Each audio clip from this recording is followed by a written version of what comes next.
So this week on our mini series, we are covering our final video on advanced positions for backdoor play. Now, if you are just new to this channel and you are watching this one right now, go back and watch beginner and intermediate positions. It will be substantially easier for you to digest and figure out where you are on the peach play scale. Nonetheless, if you still want to try out some of these positions, please, it's your journey, it's your choice. All I ask is that you have these three things: communication, lubrication, and relaxation. If you do not have these three things, obviously plus consent, I don't even know why I need to say that anymore. It's 2023 and we're still struggling with what consent means. Come on, people. But if you do not have all of these three things, honestly, it is going to be difficult and it's not probably going to be a really great time.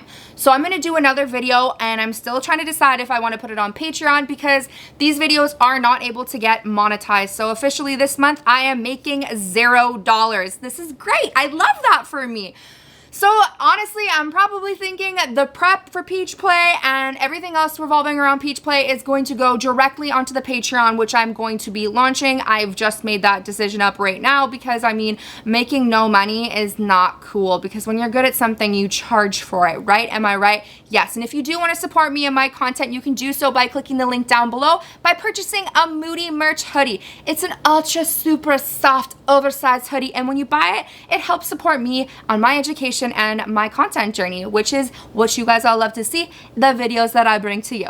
All right, I clearly did not take my Adderall, but honestly, I hate filming when I take my Adderall. So let's just say, screw it and run with it. And let's kick it off with our very first position, which is going to be cowgirl. So how this is gonna work, you are going to have the receiving partner on top and the penetrating partner on the bottom. And the receiving partner is going to be straddled on top of their partner who is laying down. The classic cowgirl position. But instead of entering vaginally, we are entering through the back door. We can also call this, to remove all genders, the rider on top position. Honestly, it's whatever you prefer. We absolutely love this position because the person or the rider who is on top is completely in charge of the depth, the speed, and the penetration. And it gives you those little bit of dom vibes. Now, there's a little bit of modifying that you can do if you want to control the depth a little bit more. So obviously, if you want a deeper stroke or a deeper penetration, drop your knees fully down and just sit on it. Now, if you are somebody who wants to start off a little bit slower and work your way down to that full penetration, you can also go into a half squat or flat-footed cowgirl. So if you squat down, this is gonna take a lot of leg power, so make sure you have your hands placed on your partner's stomach or their chest or their hips, allowing you complete control over the inserted length. Now, if you're feeling extra spicy and adventurous, you can add a C ring into the mix to make it nice and thick and nice and girthy. But for additional stimulation, try adding one that vibrates. Adding that clitoral stimulation can lead to an extraordinary double orgasm. Moving on to our second position, which I like to call the sandwich one because I love eating sandwiches and I also like my booty hole getting eaten.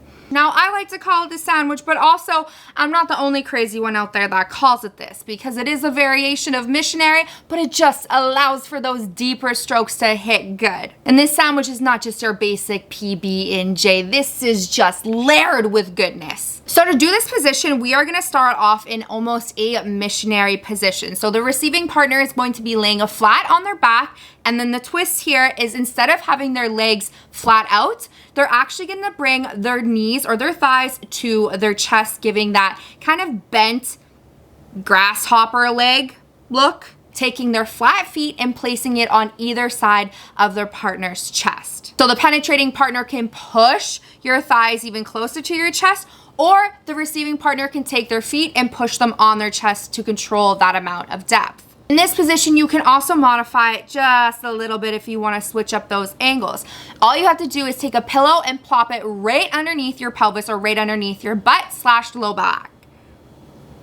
/ low back. I cannot talk today. So when you do this, it raises your thighs and it raises your low back and it raises your booty. This allows them to have a deeper penetration and also makes them feel just a little bit bigger. You can adjust the width of your knees coming together to allow room for tummies, for you to reach your clitoris, or for you to lean underneath and grab and massage their balls. Or if you want to give that extra tight feeling, squeeze your knees closer together. Now, one of the reasons why I absolutely love this position is because there is eye contact. There's still time and room to check in with your partner and do those little bit of eye-gazing stares that we also love. And I get to see my partner's face when they deep stroke.